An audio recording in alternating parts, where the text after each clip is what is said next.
sekali lagi kami datang kepadamu pagi hari ini memohon pekerjaan roh-Mu yang kudus di tengah kami. Kiranya Engkaulah Allah yang menguatkan kami dan membuka pikiran kami, menerangi hidup kami ya Tuhan. Supaya sungguh firman-Mu itu akan mempengaruhi seluruh hidup kami. Kami juga menyerahkan hamba-Mu dalam keterbatasannya ya Tuhan, supaya Engkau sendiri yang menolong pada hari ini untuk memberi kekuatan dalam kelemahan, dan Engkau sendiri yang mengingatkan apa yang Engkau ingin untuk disampaikan. Tolonglah supaya pikiran ini terang dan juga hati juga boleh benar-benar dalam damai sejahtera Tuhan. Mari Tuhan berkatilah firman-Mu yang akan kami renungkan. Mungkin kami sudah sering membacanya, tapi kami memohon lagi berkat daripada Tuhan. Tiap kali firman-Mu kami baca dan kami renungkan, biarlah ada berkat yang khusus yang boleh kami peroleh ya Tuhan. Tolonglah kami semua dalam kesehatan kami dengan cuaca yang luar biasa ini ya Tuhan.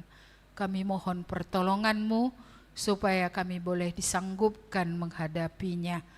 Kiranya Tuhan menolong kami semua, di dalam nama Tuhan Yesus kami berdoa dan bersyukur. Amin. Ya, mari silahkan duduk Bapak Ibu. Mari kita membuka Alkitab kita. Ini bahan yang saya share kepada pemuda beberapa waktu lalu dari Yohanes pasal 12.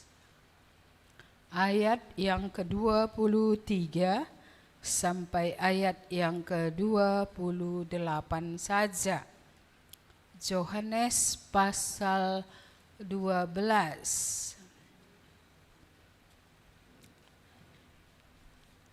Iya, ayat yang ke-23 sampai 28.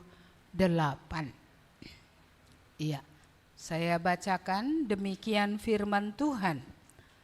Tetapi Yesus menjawab mereka, katanya, telah tiba saatnya Anak Manusia dimuliakan. Aku berkata kepadamu, sesungguhnya jikalau biji gandum tidak jatuh ke dalam tanah dan mati, ia tetap satu biji saja. Tetapi jika ia mati, ia akan menghasilkan banyak buah. Barang siapa mencintai nyawanya, ia akan kehilangan nyawanya. Tetapi barang siapa tidak mencintai nyawanya, di dunia ini ia akan memeliharanya untuk hidup yang kekal. Barang siapa melayani aku, ia harus mengikut aku, dan di mana aku berada, di situ pun pelayanku akan berada. Barang siapa melayani aku, ia akan dihormati Bapa. Sekarang jiwaku terharu, dan apakah yang akan kukatakan? Bapa, selamatkanlah aku dari saat ini? Tidak. Sebab untuk itulah aku datang ke dalam saat ini. Bapa, muliakanlah nama-Mu. Maka terdengarlah suara dari sorga. Aku telah memuliakannya, dan aku akan memuliakannya lagi. Ya, sampai sedemikian jauh firman Tuhan. Ya, kalau kita lihat konteksnya ini tadi, sebenarnya tidak kita baca ya, dari ayat yang ke-20, di mana beberapa orang Yunani ingin bertemu dengan Yesus. Mereka menghubungi murid, iya. Lalu murid itu menghubungi lagi temannya murid yang lain. Lalu mereka bersama-sama mengatakan kepada Yesus bahwa ada beberapa orang Yunani yang ingin bertemu dengan Dia. Tapi di sini Yesus kok jawabnya itu kok kayak enggak nyambung ya. Iya. Yesus mengatakan telah tiba saatnya anak manusia dipermuliakan. Seharusnya kan jawabannya gimana ya? Silahkan mereka masuk atau apa? Nggak boleh mereka masuk gitu ya kan? Tapi ini kita melihat Yesus menjawab telah tiba saatnya anak manusia dimuliakan. Dari satu segi saya mengerti bahwa ada waktunya mereka, ada waktunya orang bisa menemui Yesus. Tapi ada waktunya seperti ini tadi, ya, Yesus tidak menyuruh mereka masuk ya. Padahal kalau orang mencari Yesus kan seharusnya Yesus senang gitu ya. Iya, tapi kita melihat soal saat, soal waktu ya. Bagaimana waktu ini tadi? Waktunya bahwa Yesus akan dimuliakan. Iya. Waktunya tidak lagi untuk bercakap-cakap dengan orang-orang Yunani yang akan datang itu. Yang sudah datang bukan akan datang, sudah ada di situ ya. Iya. Kita melihat di sini soal saat ini memang saat ini adalah artinya waktu itu tidak bisa bergantung kepada manusia gitulah. Iya, kita tahu bahwa waktu itu memang betul-betul bukan di tangan kita ya. Iya. Kita baca di chat WA tim doa ya. Iya. Iya. Turang Mama Luther itu akhirnya dipanggil oleh Tuhan. Iya. Jadi waktu itu memang bukan di tangan kita. Kalau dari segi usia, ya usianya belum lanjut. Iya. Iya, dan dia jatuh sendiri di rumah ya. Mungkin tensinya atau apanya, stroke-nya itu pendarahan di otak gitu. Iya. Dan akhirnya ya operasi pun tidak bisa menyelamatkan. Waktunya sudah habis. Iya.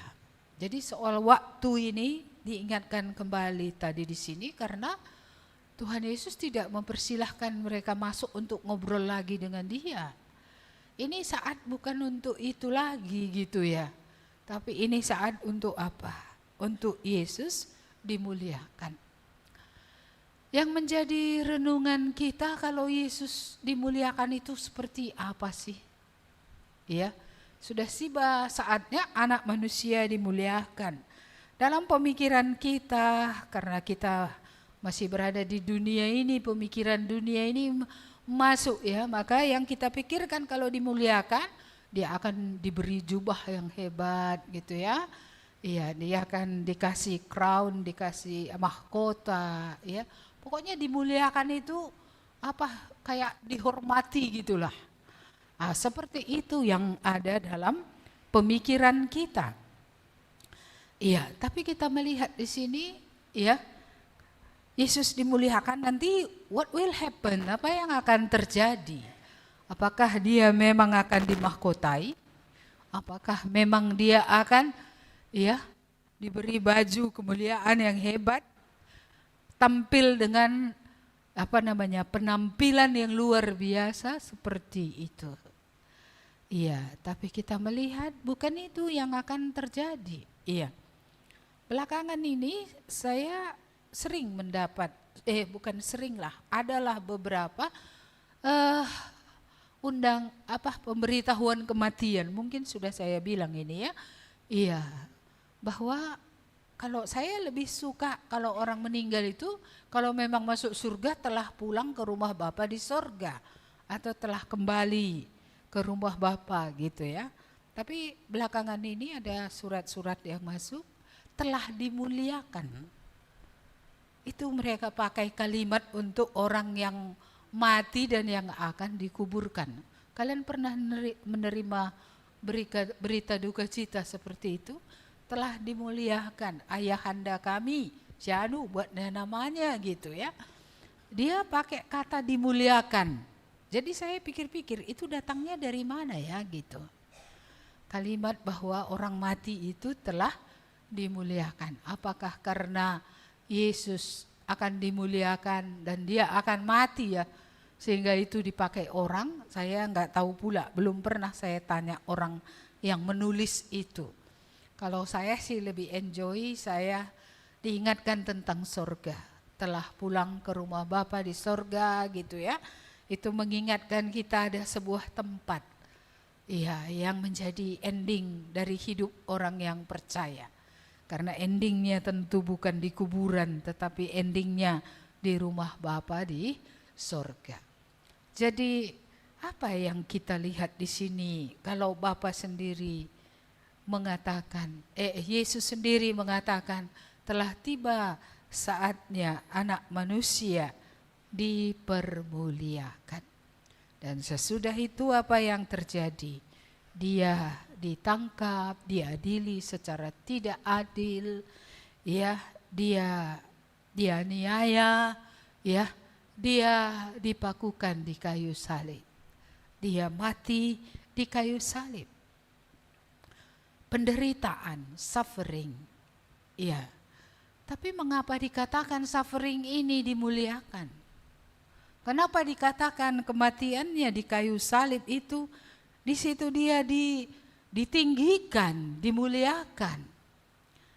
Kita harus tetap mengingat untuk apa Yesus datang ke dalam dunia. Bahwa Yesus diutus dari surga dengan misi khusus. Misi khusus untuk mengerjakan sesuatu yang tak pernah siapapun sanggup untuk mengerjakannya. Dia utusan khusus dari surga untuk mengerjakan yang seluruh dunia tidak bisa kerjakan. Manusia yang manapun tidak sanggup untuk kerjakan. Dia diberi kehormatan menyelesaikan ya tugas ini. Bukan tugas akhir saja ini tugas satu-satunya dari Bapa. Yaitu untuk menyelesaikan karya penyelamatan. Ya, dengan menyelesaikan masalah dosa di kayu salib. Ya, jadi kemuliaan lewat penderitaan. Ketika dia taat kepada Bapa, bukan pada hari-hari baik saja. Ketika dia taat kepada Bapa, bukan ketika keadaan semua berjalan ya mulus saja, atau ketika keadaan semua tidak terlalulah untuk berat gitu. Tapi justru dalam keadaan yang ketika dia dengan leluasa bisa bercerita walaupun ditolak ya, bahkan dalam saat yang paling genting ya, paling menderita dalam hidupnya. Ya, dia memikul kutuk dosa manusia. Dia di situ nampak kemuliaannya. Mengapa nampak kemuliaannya ya? Saya mikir-mikir gitu ya. Ya, orang bisa berdosa dalam situasi yang aman-aman saja. Dan lebih lagi bisa berdosa dalam keadaan yang berat sekali, kepepet, berat, tertekan, dianiaya, menderita gitu ya. Ya, itu kemungkinan orang untuk akhirnya menggerutu dalam hatinya atau tidak taat, ada hati yang mengapa ini ya, ada pemberontakan, ada ya yang mencari jalan pintas, ada yang sungut, ya macam-macam. Tapi kita melihat dalam keadaan yang dalam tanda kutip cukup baik pun dia tetap benar, dia tetap tidak berdosa. Dan dalam keadaan yang sangat mengenaskan pun dia tidak lalai, dia tidak berdosa, dia tetap utamakan ya kehendak Bapa dalam hidupnya. Ya, di mana letak kemuliaan itu ya? Bukankah nampak ketika semua dialaminya gelombang ya yang begitu luar biasa. Tapi dia punya satu tujuan saja dalam hidupnya, yaitu melakukan apa yang berkenan kepada Bapa dan sebagai dampak lainnya adalah keselamatan bagi manusia. Tapi dasarnya bukankah ketaatan kepada Allah? Ini satu sisi yang menurut saya terpenting. Kemuliaannya ketika dia berhasil menyelesaikan tugasnya. Ketika dia berhasil menyelesaikan apa yang perlu diselesaikannya ketika dia telah menjadi manusia. Bukankah suatu kehormatan, kemuliaan jikalau seseorang bisa menyelesaikan apa yang menjadi tugasnya?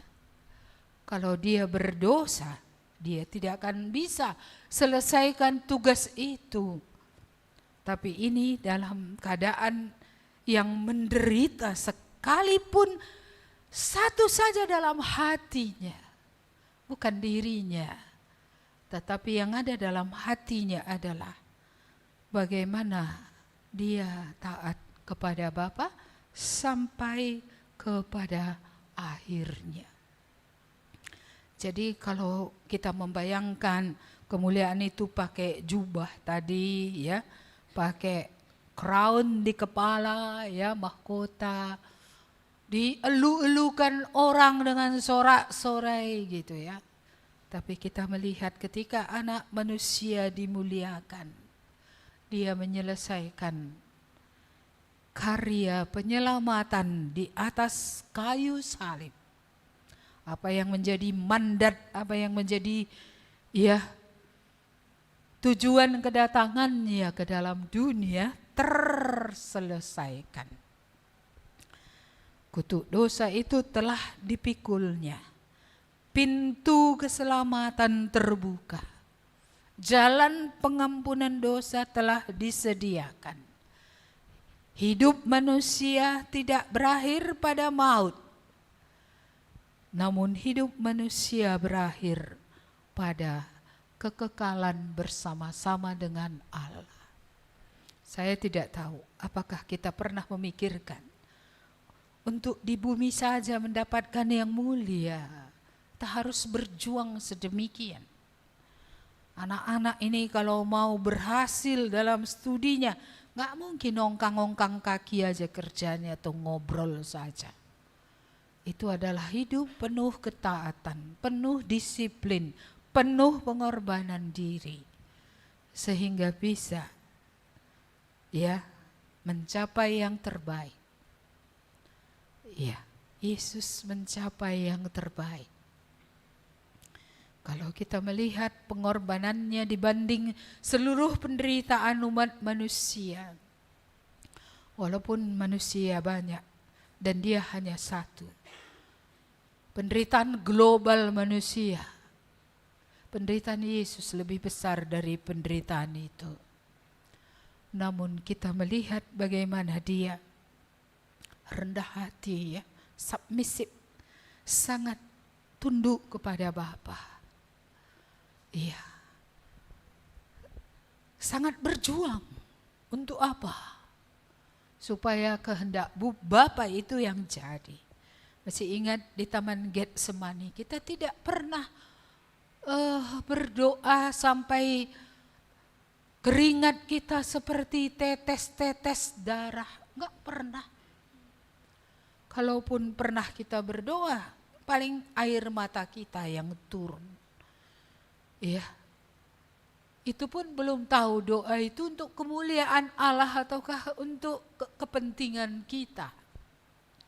Karena sering kalinya kita berdoa untuk kepentingan kita dengan berurai air mata.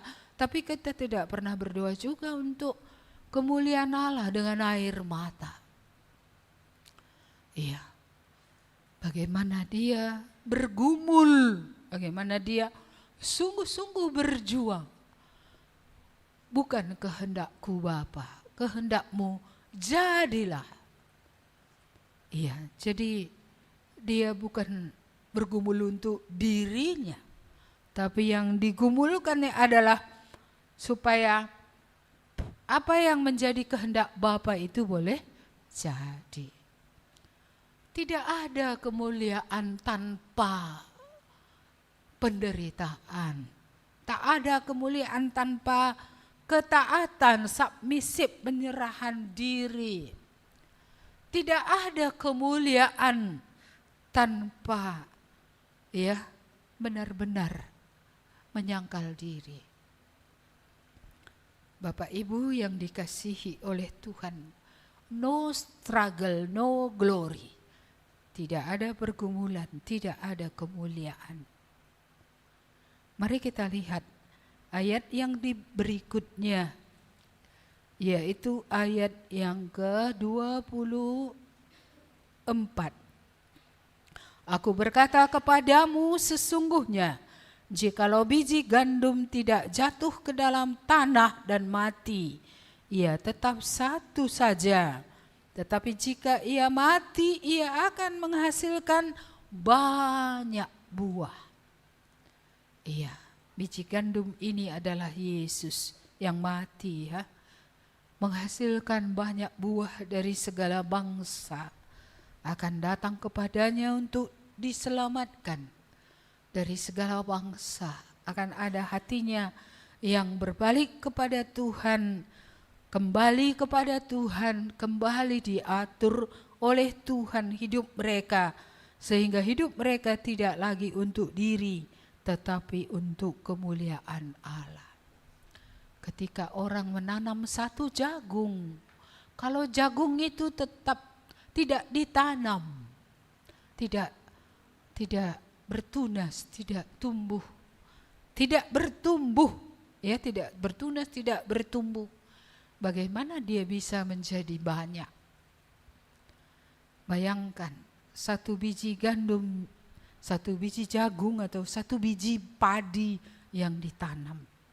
Ketika kita lihat produksinya, berapa banyak di bulir-bulir padi itu, berapa banyak di tongkol jagung itu, berapa banyak di pohon gandum itu. Tapi satu itu harus mati.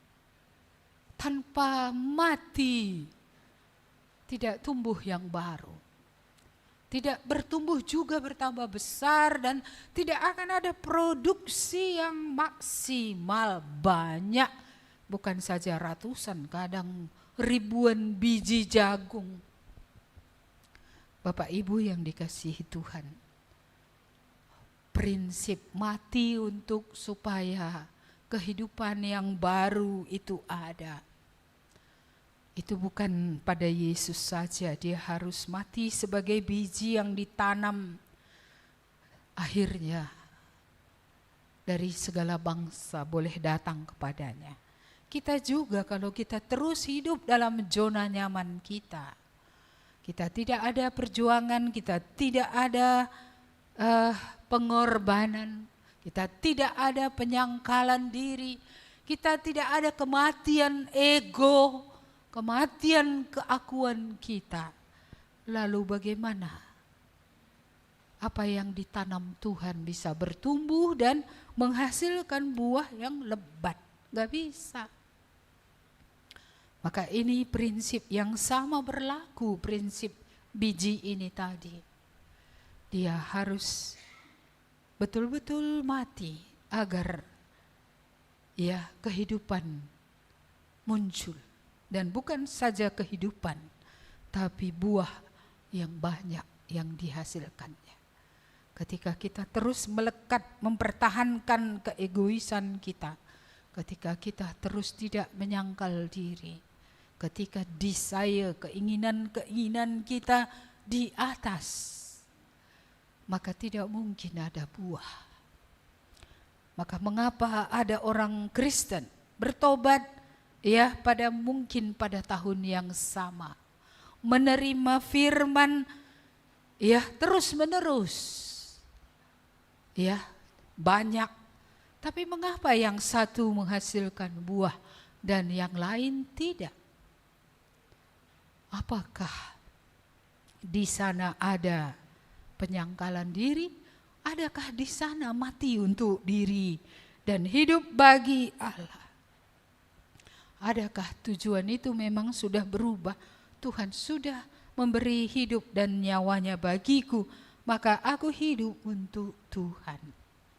Ataukah sekalipun Kristus telah mati di kayu salib, Kristus memang berguna, tapi untuk apa yang aku mau? Maka apa yang menjadi doaku adalah apa saja yang bisa mendatangkan keuntungan bagiku saja. Ya, tidak pernah memikirkan kerajaan Allah jadi, kehendak Allah jadi. Allah dimuliakan dalam seluruh hidup, enggak terpikirkan ke situ. Iya, tapi tetap, iya, supaya artinya enggak salah juga kan, supaya tidak berkekurangan, supaya sehat, supaya ya bermacam-macam doalah untuk supaya kita nyaman. Tapi apakah ketika kita nyaman, itukah akan menjadi kemuliaan bagi Allah? Atau ketika tidak diberi nyaman, tidak ada perubahan, adakah kita tetap hidup taat kepada Tuhan untuk memuliakan daripada Allah kita? Ini prinsip yang harus kita belajar. Yang pertama tadi, melalui penderitaan akan ada kemuliaan. Yang kedua, melalui kematian manusia lama kita, tabiat kita yang lama, di sanalah ada kehidupan baru yang akan menghasilkan buah untuk kemuliaan Allah. Bukan buah pertobatan saja, buah Roh Kudus, buah Injil, buah kebenaran, buah kekudusan, buah ketekunan. Bapak Ibu yang dikasihi oleh Tuhan, tanpa kematian manusia lama kita, bukan tubuh ini tapi manusia lama ini, keinginan-keinginan yang lama maka tidak akan terjadi produksi yang banyak. Tidak terjadi produksi yang banyak. Mari kita lanjutkan ayat berikutnya. Ayat yang ke-25. Harus dibalik dulu ya. Oke. Ayat 25. Barang siapa mencintai nyawanya, ia akan kehilangan nyawanya. Tetapi barang siapa tidak mencintai nyawanya di dunia ini, ia akan memeliharanya untuk hidup yang kekal. Iya, Abraham banyak yang dia tinggalkan untuk juga memperoleh banyak dari Tuhan. Setidaknya kita tahu bahwa dia meninggalkan penyembahan berhala keluarganya.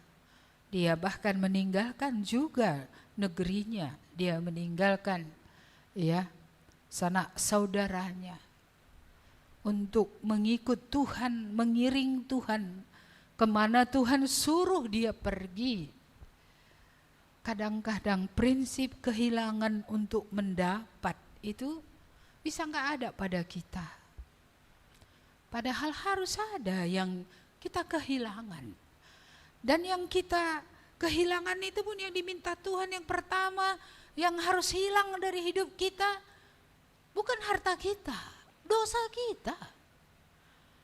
Dosa kita, pelanggaran kita, itunya yang harus ditanggalkan pertama. Iya, apa yang kemudian? Segala hal yang boleh tapi tidak membangun seperti yang dipelajari pada minggu-minggu yang lewat. Yang tidak berguna, boleh, bukan dosa melakukan itu, tapi nggak ada gunanya, wasting time. Waktu habis di situ, tak ada gunanya, tidak membangun, tidak ada hasil yang membangun di situ. Membangun iman pun tidak, membangun hidup apalagi, ya kan? Iya. Tapi banyak orang tidak mau kehilangan hal-hal yang sudah biasa dia lakukan. Ini kan gak dosa kok katanya. Siapa bilang main sepak bola dosa? enggak kan? Tapi gara-gara sepak bola misalnya ya, kita jadinya enggak memperdulikan anak-anak kita. Kira-kira gimana ya? Iya. Gara-gara hobi kita, futsal ya apa? Aku enggak tahu apa hobi kalian. Ya. Akhirnya bagaimana? Banyak hal yang seharusnya bisa dilakukan, tak jadi dilakukan. Maunya tadi berdoa, gara-gara ngerumpik terlalu lama gak jadi. Iya kan? Atau seperti itu tadi, ada bapak-bapak misalnya, emang dosa mancing? Enggak. Tapi kalau mancing terus akhirnya gak ada tanggung jawab ke keluarga yang kita perhatikan. Istri yang kita nikahi gak kita cakapi, anak kita butuh PR dikerjakan, kau tanya sajalah kawanmu, gitu ya. Ini kira-kira gimana ini? Kan bukan dosa ya? Iya. Lihat TikTok dosa atau tidak, tergantung isi TikToknya. Nah, kalau isi TikToknya pula aneh-aneh, iya. Tapi walaupun itu seandainya yang baik, tapi kalau kita menghabiskan waktu untuk itu, wasting time, adakah di sana manfaatnya? Apa kemuliaan Allah yang akan makin kelihatan di situ? Di mana nampak pertumbuhan rohani kita dengan melihat TikTok itu? Saya nggak punya TikTok ya, nggak tahu pun saya. Seperti itu. Ya FB is okay, tapi untuk apa kita gunakan itu? Maksud saya apakah apa yang kita dengar, apa yang kita lihat itu berguna, atau kita hanya scroll lalu apa? Habislah. Bukan saja setengah jam, 1 jam, berjam-jam. Hanya untuk scroll. Maka otak kita pun otak scroll. Baca Alkitab sedikit, scroll. Nggak masuk lagi. Iya, nggak masuk karena terlalu banyak scroll dia. Jadi nggak ada yang stay gitu ya. Nggak ada tinggal. Pelajaran sekolah pun anak sekolah ini karena scroll ini nggak masuk. Makanya ujian nilainya pas 6. C semua. Cukup makan aja semua dari atas ke bawah. Yang penting kan tidak tinggal, Bu. Yang penting lulus nilainya cebok. C semua, pas saja semua. Ya ini gimana ya? Ini terlalu banyak berarti dia kepalanya ini diisi oleh hal-hal yang sebenarnya tidak berguna dan tidak membangun tadi. Padahal di sini tadi dikatakan kehilangan nyawa pun harus rela untuk mendapatkan nyawa. Ini baru kehilangan kebiasaan buruk, baru kehilangan hal-hal yang gak bisa membuat kita terbangun lebih baik, lebih maju, lebih berkenan kepada Allah. Prinsip losing to get itu perlu. Ada yang kita kehilangan, ada yang kita tanggalkan untuk bisa kita mendapat. Iya, orang yang tidak rela kehilangan sesuatu ya untuk mendapatkan sesuatu yang lebih baik, yang berkenan kepada Tuhan, ya ini dia. Nggak mungkin ya kan, nggak mungkin itu terjadi. Jadi harus ada kerelaan, kehilangan. Yesus kehilangan apa ya? Kehilangan dimuliakan di sorga, di bumi dia nggak dimuliakan, dia dihina, dia mengosongkan dirinya menjadi seorang hamba. Di mana harga diri Allah? Di mana harga diri Tuhan kita ketika dia lahir di kandang domba? Lahir di keluarga miskin, lahir di tengah-tengah keluarga yang artinya banyak pergumulan, bahkan banyak penderitaan harus dia derita. Ketika dia kecil dia harus dibawa lari ke negeri orang yang tidak mengenal Allah, ke Mesir.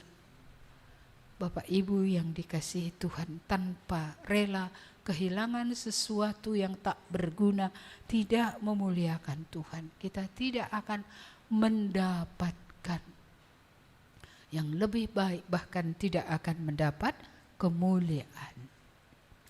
Prinsip mati untuk hidup, kehilangan untuk mendapatkan. Ini betul-betul harus kita ingat. Jadi harus ada kerelaan kita kehilangan sesuatu yang Tuhan tidak berkenan. Bahkan harga diri pun tak perlu dipertahankan. Bahkan nyawa pun katanya tadi tak perlu dipertahankan kalau untuk kita datang kepada Tuhan. Tuhan bilang, kamu pertahankan nyawamu karena apa? Karena kamu takut tidak mengakui Tuhan dalam hidupmu, kamu menyangkal Dia mempertahankan nyawamu, kamu kehilangan. Tapi kalau karena Tuhan kamu kehilangan banyak, apa yang terjadi? Tuhan tidak pernah merugikan seorang pun. Masih ingat ketika dulu kita berdosa, Dia telah mati. Mungkinkah hari ini Dia tidak akan memberikan banyak, tidak akan memelihara kita, tidak akan memperhatikan kita ketika kita sudah keluar dari perbudakan dosa itu dan hidup di dalam Dia, hidup di dalam Tuhan dalam hidup kita. Masih ingat Yohanes 15 itu karena menyatunya dengan pohon anggur itu sehingga dahan-dahan anggur itu, ranting-ranting itu berbuah lebat. Dia bukan melekat pada yang lain-lain, tapi melekat pada batang, melekat pada Yesus. Maka kembali lagi untuk melekat kepada Yesus, banyak kita harus kehilangan dalam hidup ini, yaitu semua hal yang Tuhan tidak berkenan. Tapi dengan kita kehilangan, kita akan mendapat. Kita akan mendapatkan hidup kekal, kita akan mendapatkan di sini juga pertumbuhan, pemeliharaan, perlindungan. Kita akan mendapat banyak berkat, bukan berkat firman saja, tapi juga berkat-berkat yang kita butuhkan untuk hidup memuliakan Tuhan. Ini yang berikutnya. Mari kita lihat lagi ayat yang ke-26. Barang siapa melayani aku, ia harus mengikut aku. Dan di mana aku berada, di situ pun pelayanku berada. Barang siapa melayani aku, ia akan dihormati Bapa. Orang yang melayani Tuhan adalah orang yang mengikut Tuhan, yang mengiring Tuhan, yang taat kepada Tuhan. Sesungguhnya tiada gunanya pelayanan tanpa mengikut Tuhan dengan setia. Maka kalau kita bilang, aku melayani, ikutlah Tuhan. Apa yang Dia katakan, lakukanlah itu. Dan orang yang melayani Dia tadi akan dihormati oleh Bapa. Bapa loh. Bapa yang menghormati. Kalau ada orang yang mengikuti dengan setia, bukan mut-mutan, ketika senang ikut, ketika tidak senang tidak ikut. Dalam situasi yang baik, dalam situasi yang tidak baik, pilihan tetap ada untuk benar atau untuk tidak benar. Tidak ada alasan ketika keadaan buruk untuk tidak taat. Tidak ada alasan juga ketika keadaan tidak ada jaminan juga ketika keadaan baik pasti tidak berdosa. Enggak. Justru Daud berdosa ketika keadaan baik. Dia sedang rest, sedang jalan-jalan di sotoh istana, relax. Keadaan yang baik itu membawa dia melihat kepada seorang perempuan dan menginginkannya. Keadaan baik membuat dia berdosa. Yesus sebaliknya, keadaan yang buruk pun tidak membuat dia berdosa. Sangat menderita, tetesan-tetesan darah, duri di atas kepalanya, ya, paku di tangannya, paku di kakinya, ya. Oksigen yang naik ke otak semakin berkurang. Tapi mengapa dia tidak berdosa? Jadi tidak ada juga, kalau tidak ada juga alasan ya, karena penderitaan maka jadi menyimpang atau mencari jalan pintas atau menjadi berdosa. Iya, mari kita lihat ayat yang berikutnya. Sekarang jiwaku terharu dan apakah yang akan kukatakan? Bapa, selamatkanlah aku dari saat ini. Tidak, sebab untuk itulah aku datang ke dalam dunia. Sekarang jiwaku terharu. Ya, disinilah kita lihat struggle yang sangat berat ya. Seperti yang saya katakan tadi, belum ada pernah penderitaan di dunia ini melampaui penderitaan Yesus. Penganiayaan yang dialaminya, lalu dia harus memikul apa yang tidak harus ditanggungnya. Karena bukan karena dosanya dia harus menanggung kutuk itu di kayu salib. Tapi orang lain yang berdosa, dia yang menanggungnya. Ditimpakan kepadanya segala kesalahan, ya, dosa manusia. Jadi kita melihat ini sangat ya, sangat sedih ya, sangat sedih. Kalau kita dihukum karena kesalahan kita normal-normal aja. Kalau kita menderita karena kita salah, itu oke, memang kita buat. Memang kita karena bodohnya kita, kelalaian kita, ya, karena kita tidak melakukan apa yang harusnya kita lakukan, kita ya akhirnya dihukum. Tapi dia dihukum karena orang lain. Dia harus memikul kutuk dosa itu karena orang lain. Tapi apa katanya tadi? Ya, apa katanya? Kalimat ini sangat menyentuh saya ya. Dikatakan tadi di sini, iya, saya kehilangan. Selamatkanlah Bapa, selamatkanlah aku dari saat ini. Saya kira semua doa kita adalah supaya kita diselamatkan dari kesulitan, selamatkan dari penderitaan. Tapi apakah Yesus mendoakan hal yang sama? Apa yang dikatakannya tadi? Tidak, aku datang untuk saat ini. Berarti dari kekekalan dia sudah dipersiapkan. Dia sudah secara mindset mengerti bahwa dia datang untuk menderita, bahwa dia datang untuk mati. Jikalau kita tahu hari esok adalah penderitaan, apakah kita akan berlari? Ataukah kita akan tetap menjalaninya? Oleh karena itulah kehendak Bapa bagi kita. Tidak ada orang tadi rela masuk ke dalam penderitaan. Dari dalam hatinya rela masuk gitu. Tapi Yesus dengan penuh kesadaran rela masuk ke dalam penderitaan. Oleh karena ketaatannya kepada Bapa dan kasihnya kepada kamu dan saya, kepada kita. Ya, sedikit waktu lagi, mari kita selesaikan ayat 28.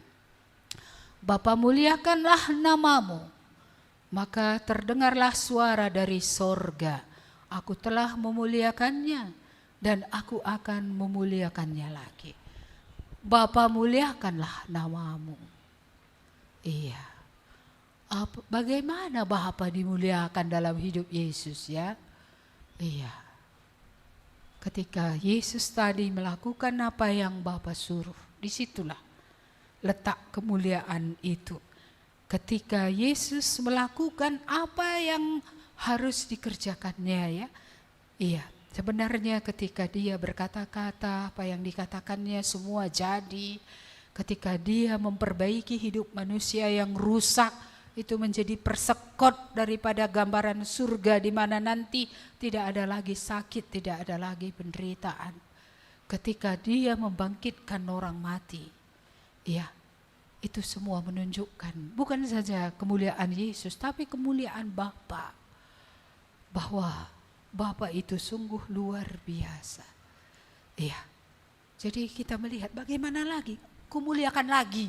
Ya, jadi kita melihat bagaimana Bapa terus dimuliakan dalam hidup Yesus.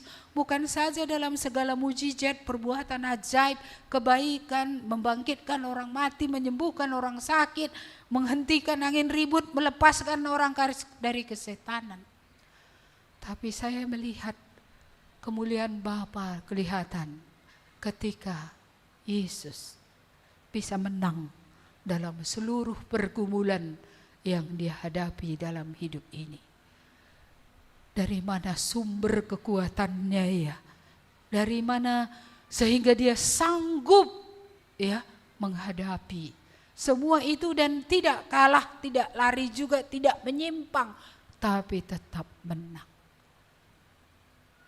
Ya, Bapa mempermuliakan dirinya dengan mengaruniakan enabling ya, memampukan dia untuk bisa hidup di dalam firman, untuk bisa hidup dalam ketaatan.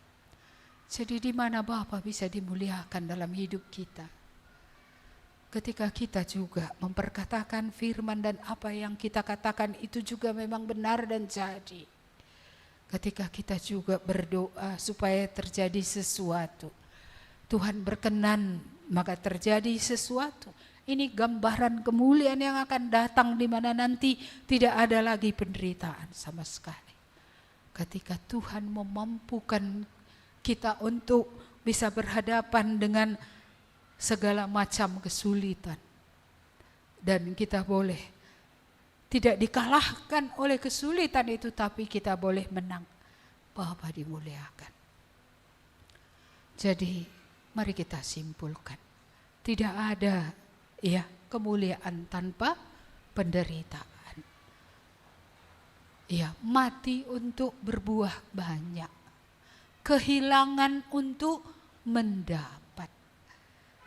Melayani Tuhan berarti mengiring dia terus. Dan yang terakhir, ya, kemuliaan Bapa itu nampak dalam hidup kita. Ketika kita menghadapi berbagai musim kehidupan. Tapi Roh Kudus bukankah telah diberikan supaya kita bisa tetap hidup dalam firman. Supaya kita tetap hidup dalam ketaatan dengan kesetiaan kepada Tuhan. Jadi mari ya supaya kita juga memikirkan bagaimana ya anak manusia dimuliakan dan bagaimana kemuliaan Bapa dampak dalam anaknya dan bagaimana kemuliaan Allah juga akan nampak pada kita. Relakah kita untuk mati? Relakah kita untuk menderita? Relakah kita berjuang? Relakah kita kehilangan? Tidak ada jalan lain. Ya, agar bisa kemuliaan Allah nyata. Ya, amin. Mari kita berdoa. Terima kasih Tuhan, kami bersyukur boleh belajar. Bagaimanakah kemuliaan Allah itu nyata. Kiranya firman-Mu ini berbicara kepada kami semua. Yesus sendiri mengalami sengsara, tapi dia dimuliakan di bumi, dimuliakan di kayu salib, dan kelak dimuliakan sampai selama-lamanya. Dan Engkau mengajari kami, harus matinya kami dari ego kami, dari tabiat-tabiat kami yang lama, dari apapun yang tidak berkenan, tidak akan membangun kami untuk memuliakan Engkau.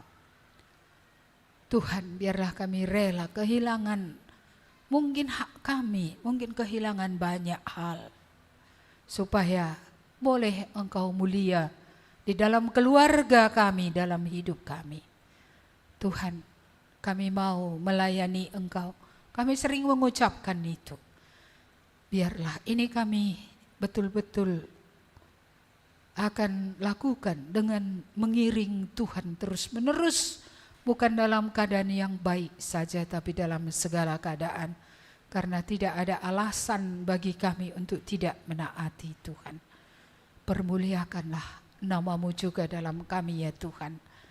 Mampukanlah kami bisa hidup dalam kebenaran. Mampukanlah kami mengerjakan tujuan yang Tuhan tetapkan juga bagi kami. Karena tidak kebetulan Engkau menebus kami dengan harga yang mahal. Tidak kebetulan kami masih bernapas sampai hari ini. Karena ada tujuan Tuhan yang Tuhan mau untuk kami boleh kerjakan. Mampukan kami oleh Roh-Mu. Mampukan kami oleh kuasa-Mu. Supaya kami boleh, ya Tuhan, meninggikan Engkau dalam hidup kami. Terima kasih Bapa. Biarlah sungguh-sungguh firman-Mu ini berbicara kepada kami. Supaya kami mengerti mengapa tidak nampak kemuliaan Tuhan itu dalam hidup kami. Nyatakanlah apa yang harus kami tinggalkan. Nyatakanlah dari apa kami harus mati ya Tuhan. Nyatakanlah dalam hal apa kami harus berkorban. Agar sungguh kemuliaan-Mu itu real, nyata dalam hidup kami, baik di dunia ini dan kemuliaan yang kekal pada waktu yang akan datang. Terima kasih Tuhan, sampai di sini Engkau telah menolong kami. Engkau mau kami bukan saja sampai kepada keselamatan. Engkau mau supaya hidup kami adalah nampak kemuliaan Tuhan. Engkau mau ya Tuhan, supaya sungguh-sungguh di bumi dan di sorga sama kemuliaan Allah nyata dalam hidup kami. Terima kasih Bapa, sebentar kami akan kembali ke rumah kami masing-masing. Mungkin konsep kami tentang kemuliaan ini selama ini masih salah. Biarlah Roh-Mu yang kudus mengajari kami untuk boleh kami menyangkal diri dan akhirnya Engkau dimuliakan. Dan pada waktunya kami tahu di bumi dan di sorga kami juga beroleh kemuliaan. Tuhan, kami menyerahkan umat-Mu supaya kami tidak kekurangan firman Tuhan. Yang sulit pun tidak kami lewati. Tapi kami mau menjalaninya. Dan kami mau melihat kemuliaan yang dipertunjukkan Tuhan dalam hidup kami. Baik di bumi ini, baik kelak. Berkatilah umat-Mu ketika akan pulang. Ya Tuhan, kiranya berkat-berkat yang dari Tuhan. Baik itu berkat ketaatan, baik itu berkat penghiburan dari firman Tuhan, baik berkat kekuatan, dan berbagai-bagai berkat jasmani yang kami butuhkan di bumi ini. Biarlah sesuai dengan janji-Mu Engkau akan memberikannya, sehingga kami tidak kekurangan sesuatu apapun yang baik untuk kemuliaan bagi nama-Mu. Terpujilah Engkau Allah kami, di dalam nama Tuhan Yesus kami berdoa dan bersyukur. Amin. Kepada Allah beri pujian.